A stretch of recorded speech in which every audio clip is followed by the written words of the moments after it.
Thank you for joining us today for the virtual Sunday service with the Center for Creative Living.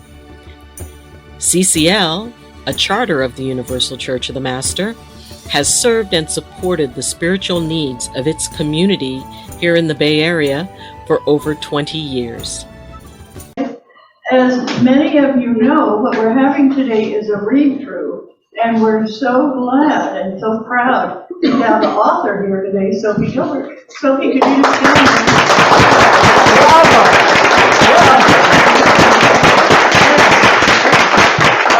So, in other words, if you have anything to say that's not positive, shut up.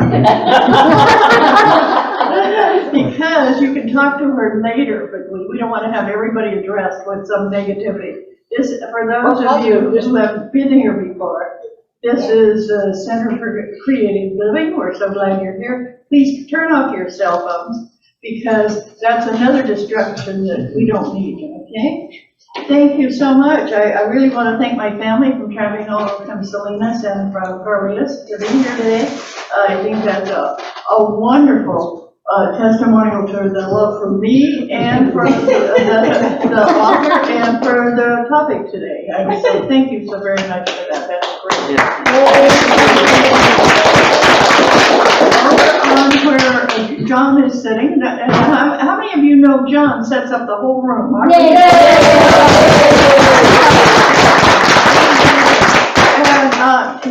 in front of him, he has some very important things. He has the papers for the classes that I'm going to be giving starting September 10th.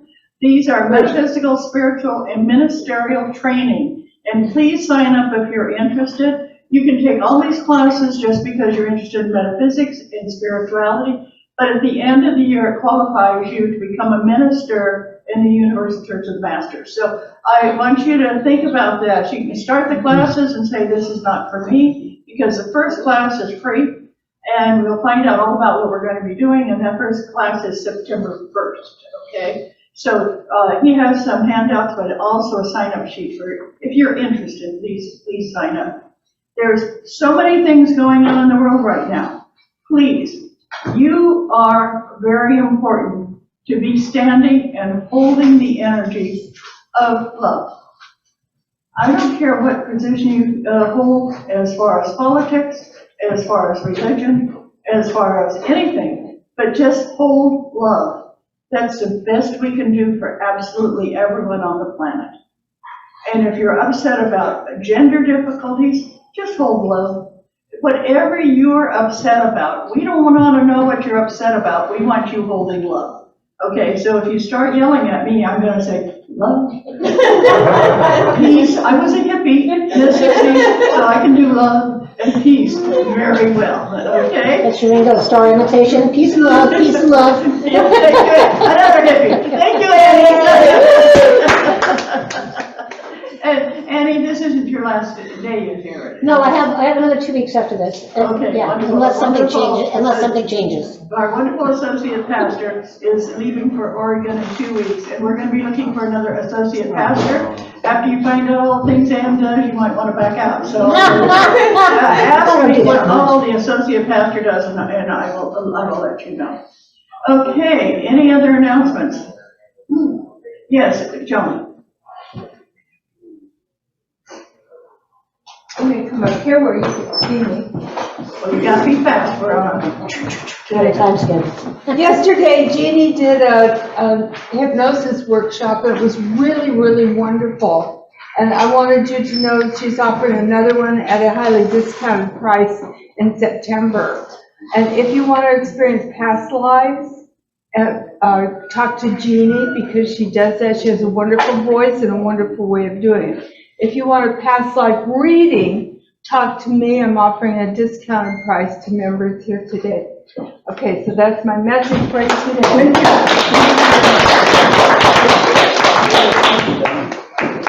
Okay, we're going to have a truncated church service today. We're going to start out with a meditation. We're then going to do a read-through of the play. All these wonderful people are volunteering their time to read Sophie's play, so you can see how it flows. you can be excited about it and help give your love and energy to Sophie as she moves forward.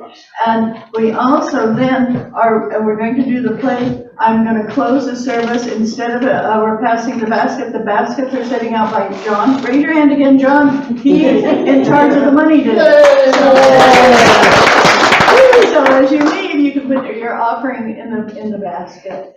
We're not exactly sure how long the read-through is going to be, whether it's going to be an hour and a quarter, an hour. We don't know. So this is one of the things they're doing also. They're going to time it to see how long it goes. But if you decide you want to leave at any time, you better be quiet or have my wrath, okay? Donnie usually doesn't put wrath out there very often. So She does it well, but she doesn't do it. yeah, I don't do it. Let very it come about the registration and put it in the basket. Oh, yeah, if you're new, if this is your first time here at CCL, there's a registration that John's in charge of. And you can fill out a registration card, and that'll put you on our CCL Insights we send out every week. And you'll know what we're doing here, because obviously we're doing different things here. So we're not here grandmother's church, trust me. Thank you again, Chris, for doing exercise to get us all warmed up. Well, thank you, Chris Brown, for entering, too. Two Chris's with one applause. So you now put your feet flat on the floor. If there's anything you've got on your lap, just set it down. And I'd like you to close your eyes and take a nice deep breath. And I'm going to let our wonderful Reverend Dr. Janet Childs do the meditation.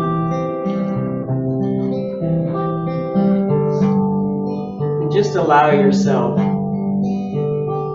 to imagine that you are in a land, in a piece of the earth that just gives us the chance to be totally free, to be totally who you are in every dimension of your being. So I want you to imagine where that place of freedom would be. What are the colors, the sounds, the sensations, the beauty in this freedom land? And know that you can create that amazing land inside of your heart. It lives there, and with every breath, you bring it there. And just notice how it is for you to be totally expansive with your energy in this beautiful place that is your freedom land. And with every breath, breathe in the safety, the power, and the comfort of knowing that what you have to bring in your total being is exactly what we need.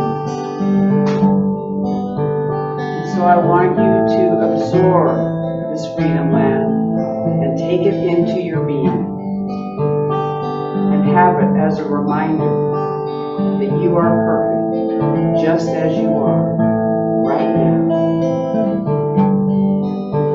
Oh, freedom land,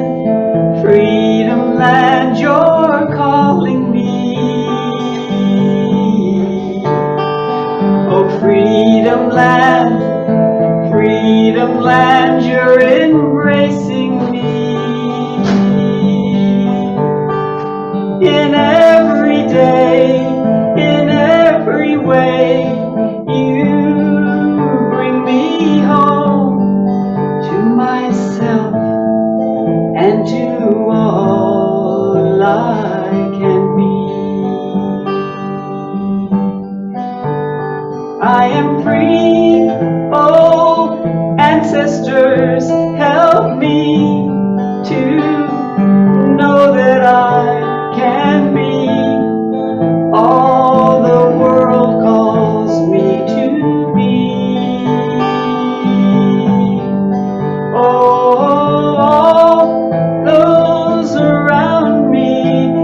build a circle surrounding me. Know that I am bringing forth all I am. Oh, freedom land, you are inside of me, and I dream all that I can be, and I hope all you have for me.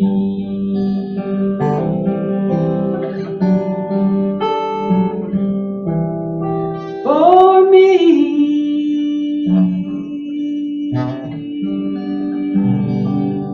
And just keep your eyes closed for a little bit longer and feel the freedom within you and the freedom land for you to be whoever you want to be. And so it is. So thank you so very much. Thank you, Reverend Janet. So it is with tremendous pleasure and honor that I welcome you to this experience of a play reading. And for those of you who may not be familiar with that, it is when, basically we have our scripts, the focus is the written word, and these are some amazing words. And, there isn't as much getting up and moving around, but the focus becomes what is said and how it is expressed. And I could not be prouder to read the words of this amazing playwright, Sophie Gilbert, and to be working with Flo Galvez, who I had the absolute pleasure and honor of performing with. He was the director of a play that was performed off-Broadway. And it was tremendously exciting. He's been a part of, a part and the heart of Lighted Window, which is a theater group that is based in Campbell. And without further ado, I would like to present our director, Flo Galvez.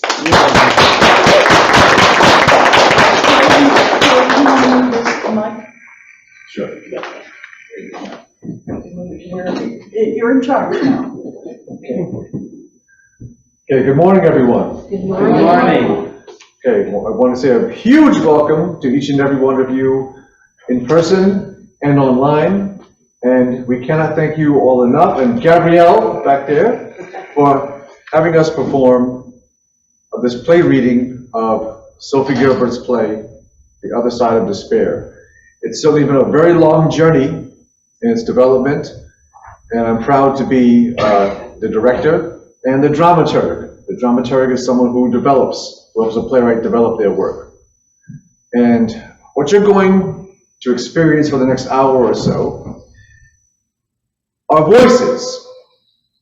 And we just want you to attune your ears and open your heart to what you're about to hear, as we will do our best to give you a sense of the vision of Sophie Gilbert's play about a transgender woman who is going on an emotional odyssey within herself and family and the world around her. So without any further ado, I'd like to present our cast and the characters that we're all going to play. And what you're going to hear are not just the voices of the main characters, but there'll be several different voices. And in the context of a full production, of course, you can see everybody and all the different people. But for now, whenever possible, we'll try to indicate who is playing what. But for now, I'd like to introduce character Sabrina.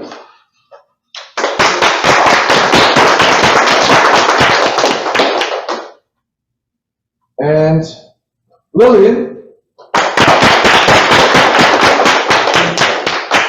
Okay, and two roles, Karen and the mother.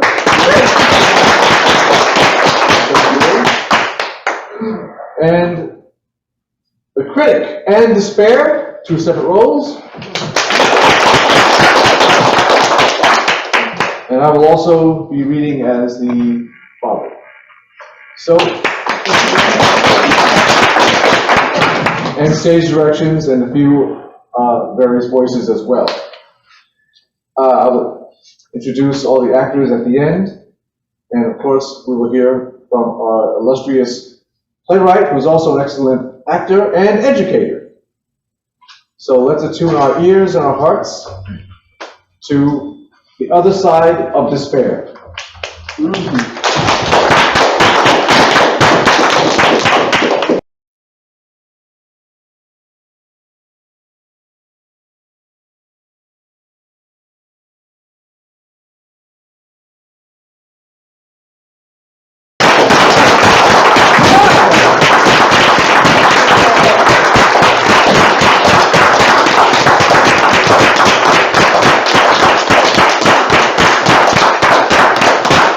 I'd like our actors to stand one by one and take a bow. Jen Galvez.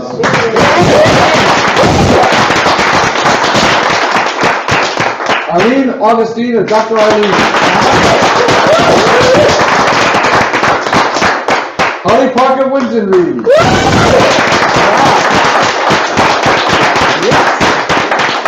Renee Harden.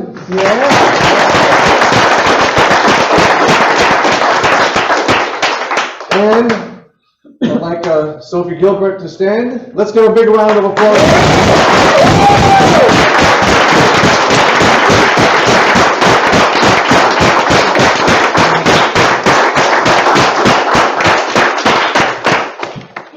We'd like why don't you sit here? I would like to take a few minutes. I know quite a lot the process. Would you say? Yes. Yeah.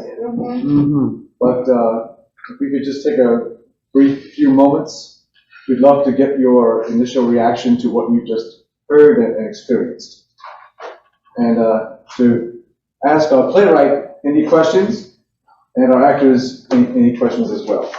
Would this be a good time for people to get a cup of coffee if they or? Sure. Yeah. Whatever you wish. We have coffee if anybody feel like you need a cup of coffee after that. We're not breaking up, we just want you, some people need to stand up sometime after they've been sitting for a while. But we are so lucky to have the all here to be able to ask some questions. And I don't know about you, but I'm still crying. Yeah. It's like, wow, that was so powerful. Thank you so very much. And so, okay, Sophie, are you ready? Anybody have a question? I have a comment. Yeah. I really appreciated the way you showed ignorance to be ignorance and made it real clear, and that was very good. Thank you. It was nice, it was very touching, thank you. Yes. Were there any works of art or any other plays that you've used to inspire this?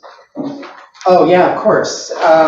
So I, kind of looking back on it, I see things, because I've also worked with these actors before, I've been in shows before, I've done Shakespeare plays before, and when I thought of this idea for this play, I thought of The Glass Menagerie, because it's a memory play, so you have someone who talks and then literally steps back in time into the scene.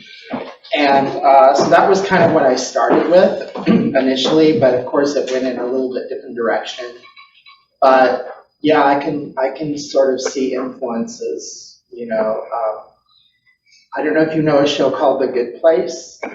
That was, I was a fan of that show, and I noticed there were some commonalities with that even. So there were, sometimes you don't know what your influences are till they sort of creep in, you know. But yeah, absolutely.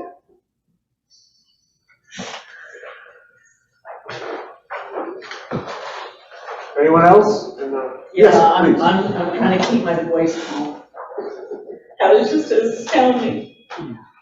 And as I think of it, it was extremely accepting. I felt that there was everything for every level of awareness. the public, wherever they start, can find themselves, can learn, grow.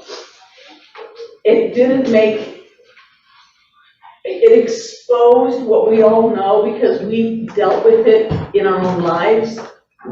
Probably not through the trans filter, but we've all dealt with these same things. It was so poignant and it was so personalized. So it was kind of like saying, we know you, come on board and let us show you another room you haven't looked at yet. It was accessible and welcoming and absolutely stunning. And I'm just so appreciative. Thank you. Thank you very much, I appreciate I that so couldn't have much. said that any better. I'd like to ask the playwright a question. You're an educator. Did you see your play as a way of educating the public, and who do you feel needs to be educated? Because I like what you said about how accessible it is. Oh, I think anyone can benefit from it, like you said. And that was what I was going for. I mean, this is a work of fiction, but there are so many things I drew upon from my own life that I experienced myself. Some of the conversations between Sabrina and Lillian were very close to a conversation I had with my own sister as I transitioned and all that. She's evangelical, so I based Lillian on her. But I was going for the truth. I wasn't trying to like slam anybody or hurt anyone. I wanted to show her as accurately as I could from her perspective as well as from my perspective. So this is a really complicated piece to write. When I started, I don't think I could even imagine where it would go. And the first draft that we actually did a reading a few years ago of the first draft was very different from what I ended up with. And I learned a lot from that first draft and got a lot of feedback, and Flo helped so much also with giving feedback and everyone. And I'm really appreciative of everyone who's been part of this. I've learned a lot, and it has become a stronger, better play as a result of all that. And I had a hard time writing the end. Mm-hmm. I was, there were a lot of tears shed as I wrote, and I think you felt it, just as I felt it too again today, hearing the words again, and you leave the tears on the page, but the tears are there. So you can feel it. So yeah, it's a complicated process, and as an educator, there aren't many good stories about this subject. Most of the time, they tend to be written and performed by people who haven't really experienced it themselves. So they get a lot of things wrong, and I wanted to be as authentic as possible in telling the story and the realities that I've experienced. I don't speak for the whole trans community. I don't speak for the LGBT community, but I do have a voice. I have one voice in that. And so I feel like it's a responsibility I have to, we all have a story, to share that story. And we all can understand and benefit from each other.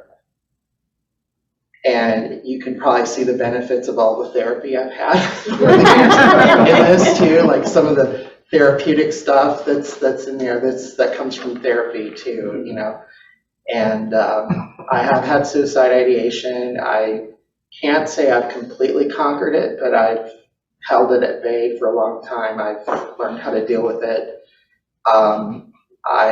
You take it a day at a time, and you learn, and you try to put things in perspective for yourself, and that's what you have to do. And Thank you for doing it. Thank you so Yes, much. Thank you for doing it. So the USA, Yeah, I'm a straight guy and I love football. And so powerful. The acting was so great. And I was watching you and I was thinking, well, that's her, but that's you. And it was so multi-layered and beautiful, just like you know, of course, but inspiring, like self-acceptance for me is coming in a new way today. So, and I'm honored to be here for this. I don't know if this is the first time this has happened with an audience. It's happened once before, but it was a different draft, it was an earlier draft. This is the first time with this draft. So It's the first I public. feel honored, like this is gonna go somewhere. Yeah. You know, We'd love it to, right? you guys are the ones to do the acting, it's so great. Yeah, you They really are. So are you pointing me? Oh, I was pointing over here, but I Go can, ahead. okay. Because I'm an ex-school teacher, I especially appreciated the scene with the teaching and the interaction there. And I heard the confusion on when you're ordering and his and sir and all that. I'm wondering if a scene with that played out a little bit more fully would be helpful to insert somewhere, like having them in a cafe and having them interact, that way in real time, like you did in the teaching part. Okay, It might, for me, it might have brought it more poignantly or more dramatically or more emphatically, rather than just the short exchange you had. thank you for that, I appreciate that, that's a good insight.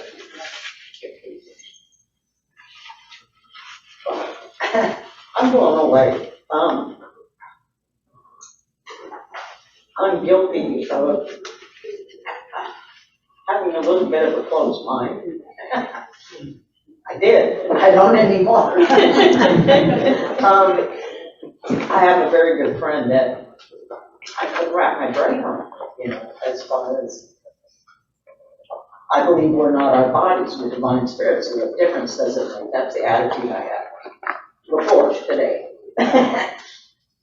And I just got this amazing aha after the play was like, well, maybe somebody wants to experience two different bodies in a lifetime.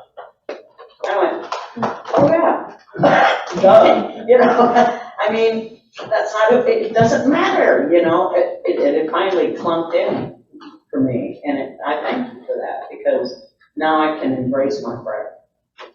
Thank you. Thank you. Oh, by the way, I loved it. And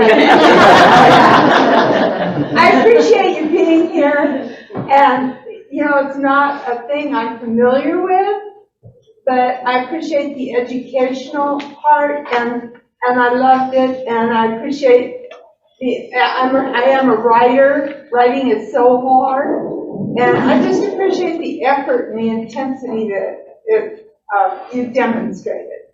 Thank you. So, lady in the back, yeah. Well, it was really powerful and great. I really appreciate it. And I apologize for being late, but I'm an emotional support person for 7 years with friends, kids, and we were having a complicated conversation this morning. So I didn't even know I was going to come to this today. But I would say, even for people that aren't trans, and that isn't a specific issue, I related to it completely about how you have different sides to your, your critical parent, your supportive person, your people that you see on the other side that you love and miss so much, and your identity here.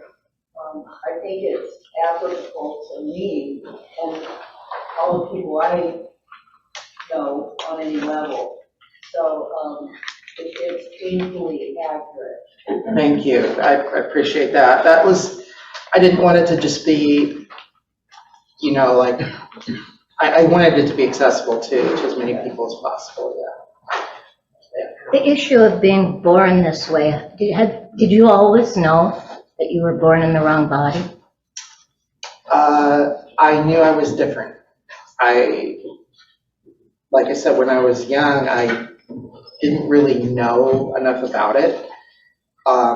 It was something I had to learn over time and kind of unpack and unpeel, you know. I think I always knew I was different some way, but I couldn't really express exactly how or why, you know, at first.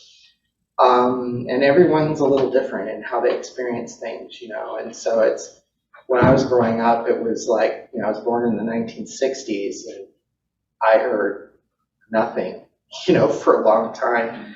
And it wasn't until my mother actually did point out that book about Christine Jorgensen, that was my very first insight, you know, and, but it took a lot longer to kind of like read more and listen to other people's experiences that I really started to say, hey, wait a minute, you know, maybe that's me. And I resisted it for a long time, for years. I was in denial for so many years. I would get angry, and I had so much anger, and, you know, and so much of it directed at myself, you know. And then I had to sort of unlearn all of that. And I'm happy you did. yeah. Yeah. Are you from this area? Not originally. I grew up in southern Illinois, near St. Louis. And then I left for good reason, you know. Yeah, And I asked that question because I wondered, you know, other parts of the country. yeah. Yeah, absolutely. Although it's been hard here. Of course. Yeah, it took me a while to get here. In a lot of ways, yeah. Yeah. That's I really appreciated the suicide part of it because I suffered from major depression most of my life, and first time I wanted to kill myself, I was 8 years old. And when I did kill myself,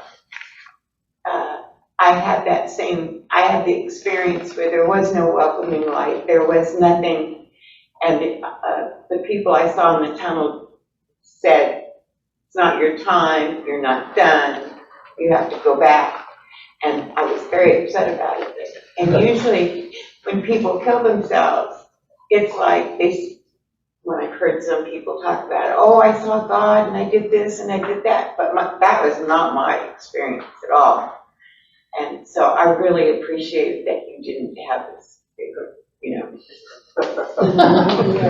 Yeah. So it rang very true for me. Thank you. And I really enjoyed it. It was a wonderful play. Appreciate it. Very well done.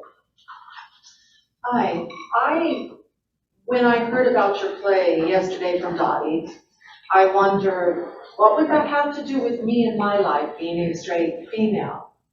But what I discovered listening to all of this, we all have that self-dialogue. We all go through these different emotions. And while the languages and words used might not be the same in my life, but the emotions that it brought out are, that we are all these emotions, these things that we struggle with inside in our own talk in our head. So thank you. Thank you. Yeah. We're all just trying to manage our own buckets. Yeah, I was gonna ask Dr. Eileen, how do you do that and still stay grounded? I mean, you left during it. You were not Eileen. You left and got into the persona, and then you came back, and I'm like, I'd be exhausted. Practice. And when you have a piece that is so amazing, that is so real, and, you know, while, you know, it's based on aspects of Sophie's life, you know, being a fictional character, and yet she felt completely real to me.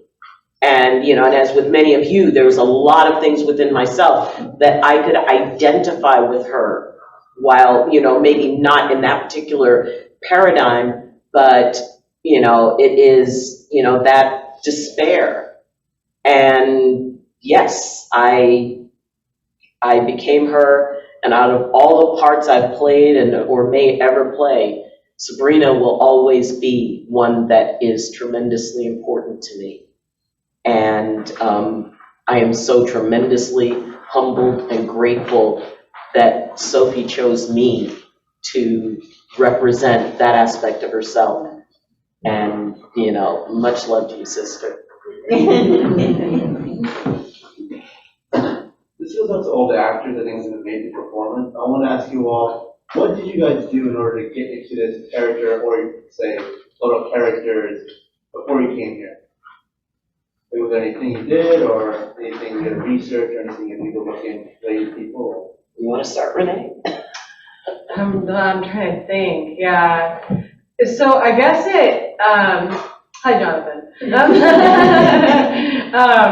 It depends on the role for me, but with this one in particular, I know Sophie kind of mentioned that it kind of represents like almost like a therapeutic side of stuff. It's like,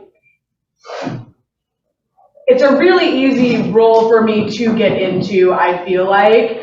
I mean, I see my therapist every week, so maybe that helps.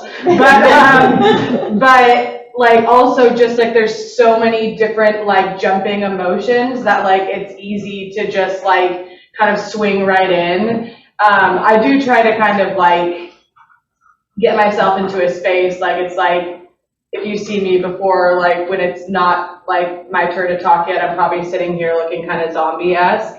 But it's like that, it's like you kind of put the energy out once it's like your turn to speak and do your thing. Yeah. Well, this role is really hard. So not hard, so not hard. Yeah, so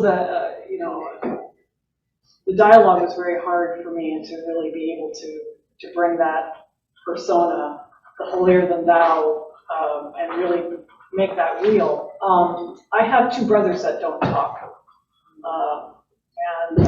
One, this is back in Vermont when the civil union was passed and then the gay marriage passed. The eldest brother couldn't quite get there with marriage. And so the brother who was married actually is the one who cut it off and said, if you can't accept me for who I am, you're done. And my mom spent years until her dying day trying to get them to talk. And so even though the situation's not the same, how I essentially was preparing for this role was just imagining being in that room and being with them and channeling a little bit more of that kind of dialogue, even though the brother is not the holy, it wasn't anything religious at all that was bothering him. And they're both pretty bullheaded, so they will probably never reconcile. But what really got me is at the end when she's sitting at the bedside. Thank you for not writing this happy, oh, they finally resolved everything, because I don't know if I could have done that. Because my two brothers will never, I don't think they will ever talk. And even on that deathbed, they probably won't. It breaks my heart. And so that scene, I think in particular, was really real for me, because I could foresee that would happen. And what I noticed in this character is that this character kind of got close to, but I don't want to lose you, and then flip right back to, well, it's still wrong, and I can't talk to you, and you won't listen to me, right? So for me, anyway, it was a channeling into that relationship to be able to project some of that awful language that I had to say. For me, it's just Sabrina was real. And in the moment that Sabrina is real, Eileen sort of isn't. And I want to honor her. So I want every single part of me, right before we start off, it's almost like, okay, Eileen, go to the snack bar or something. Go play a video game. But, through the process of working with a character, it is important that I don't act that character, I become it. And which is why, since I love this so much, I have decided that I will be moving to New York next year. All right. I will be leaving. By the end of this year, I intend to be ready to leave on a 30-day notice. We're still waiting for the results of a play that we were in that was a part of a competition, that if our play wins, which I'm pretty sure it did, I will need to be in New York for anywhere from 6 weeks to 12 weeks or more. And I've always wanted to be an actor. And it was the dream I gave up on long ago. And I can't bear to give up this shot. So no matter what that result is for the competition, I will be in New York. I will be following my dream. Not bad for 60, so. And for all of you who are my patients, rest assured that before I leave, I will have doctors who will be able to replace me. Nobody's getting left, in the lurch. So I will make sure that I have someone who I trust who will be able to take that on. But yeah, I'm excited. So someone needs to come to Oregon to give a treatment before they leave. I'm from New York, I'm from New Jersey, I live in Hoboken, so Sweet. if you tell me to play, I'll love to go see it when I come back. Awesome. This is my homie. Oh, we can definitely get you hooked up. I'm probably going to be staying in Staten Island. Oh, wow. I'd just like to add something in relation to your question. Well, I just want to add that the actors were given the material in advance, but we only put this together in about 2.5 days. Oh, wow. This particular reading. Wow. Okay? And the idea, was just to simply put it out there so the audience can hear it and respond. And I'm overwhelmed at all the responses, as you all must be. But it's the director's job, in part, to help shape the material. But really, and to have a certain vision, I suppose, but directors and actors, we have to honor the word of the playwright. And even beyond the word, because one of the things I always believe is that the truth in a play on the actual page, or from going from the page to the stage, is looking at those white spaces between each word. It's important to know the actual text that's there, but those white spaces are where we fill in the truth and the believability. So in that regard, if we can imagine this as a full production that's expanded, from the reading or workshop stage, just imagine for yourselves how powerful that experience could be with all the accoutrements of a full stage performance. And how the truth, Sophie's truth, playwright's truth, can further affect an audience, affect the human soul. And that's part of what we do. As actors and directors and producers, I like to choose works for myself that I really believe in, and people I believe in. And part of the biggest job is casting. And with that said, I'm very happy and proud that Sophie's my friend, and she took a chance, a huge chance in her life writing this play and having me come aboard. And all of us. We haven't heard from your wife yet, though. Jennifer, how did you? We will. I didn't want to ignore her.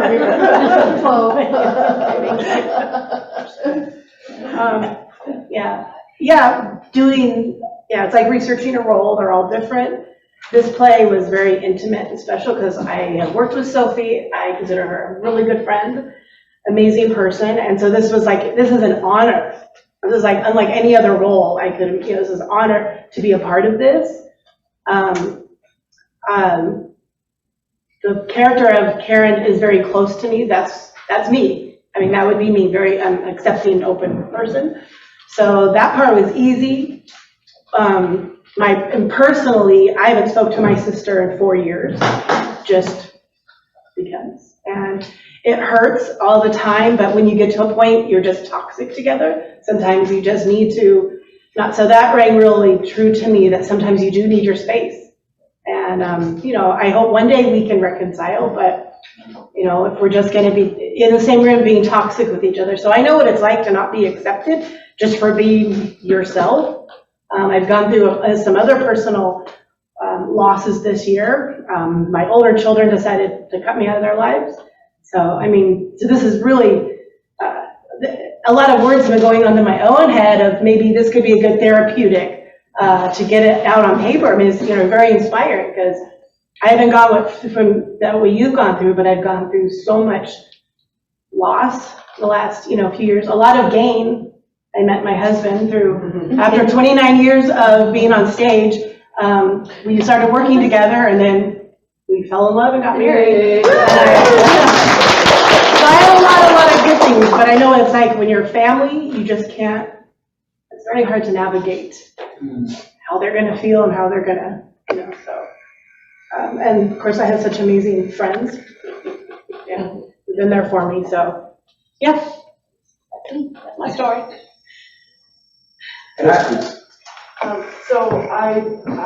It was just so powerful. You mentioned about having a full stage and, it's so powerful without that. I can't even imagine what it's going to be like with all of that. It's fabulous. And that's my sister. And we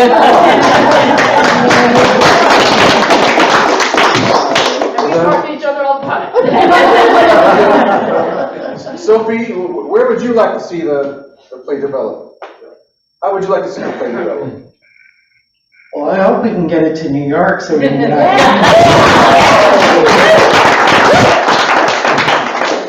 And we will be contacting you if that happens. We'll go get pizza. Keep us in the loop. But it's I'm thankful to be where I'm at with my friends here and that this play got its start here. So this is the start of what I hope will continue. Yeah. And I would like to see this go as far as we can get it, truthfully. There aren't enough stories like this. There aren't enough, so often when trans people are represented in media, they're represented not accurately, and there's been a lot of issues with that, with the trans community and things like that. So this is an attempt to bring another story forward, and it gives opportunity for people, and I'd like to write more too. Yes, absolutely. And I want to say also that the title, The Other Side of Despair, comes from a famous line from a philosopher named Jean-Paul Sartre, a French philosopher who was an existentialist philosopher, and the full quote is, "Life begins on the other side of despair." And another famous line of his is, "Hell is other people." So it kind of rings true for this too, because his play No Exit, which is about 3 people basically in hell who are torturing each other just because they're toxic to one another, and they ultimately choose to stay together and torture each other. So it's kind of an interesting play, but. Is Gabrielle still here? Is she in the room? Gabrielle, I want to thank you so much for allowing us to use this space. Thank you. Yay.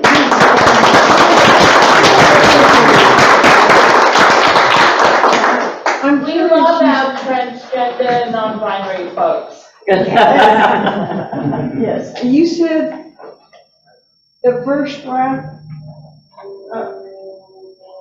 what was the reading? Who did you do that first reading to? We were at, Lighted Window in Campbell. That's where we did it. Which got started out of Campbell United Church of Christ. Right. Yes, well, I know some of you have been over to the space to see our plays in the past. in fact, our UCM, Universal Church of the Master Conference is going to be held there on right. September 10th. And so we have built kind of an allegiance between the two churches, UCM and Thank UCT. Yes, for sure. And Jennifer and Eileen were part of that reading. Yeah. So they're reprising their roles from the original draft, yeah. Hey, Jill, we all get hugs? Wait a minute. A good-looking man walks in, hugs one person, walks out. Come back! But we really can't thank the center enough, and the Billy Frank Center, and Sylvia Gabrielle for inviting us into this. We hope that as the development of the other side of the sphere progresses, you'll be on the journey as well. All right, good. I guess it's time to break, but I understand there's coffee and treats and time to speak more with the playwright and the actors or myself, and thank you very much. We applaud you. Okay, we have some food.